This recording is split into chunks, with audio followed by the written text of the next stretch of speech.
Ich geb dir kleinen alten Esel, du dumme Kuh.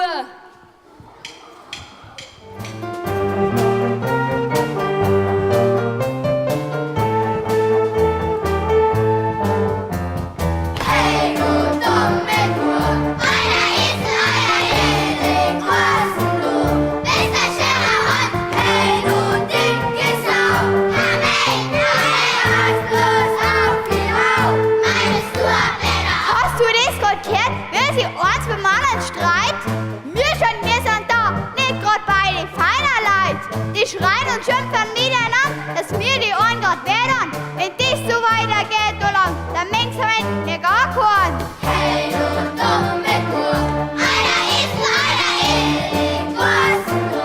Bist ein schöner Hund, hey, du dicke Sau. Komm her, los auf die Hau, meinst du am Leder? Eins versteh ich nicht, das muss man einer mal erklären. Das Viecher da, Schimpfwörter, die kennen nicht, wo die wären. Ob Kuh, Esel oder Kameo, Affen, Peter oder Posten. Sie hat es nicht verdient, die Namen, mit denen sie werden krossen.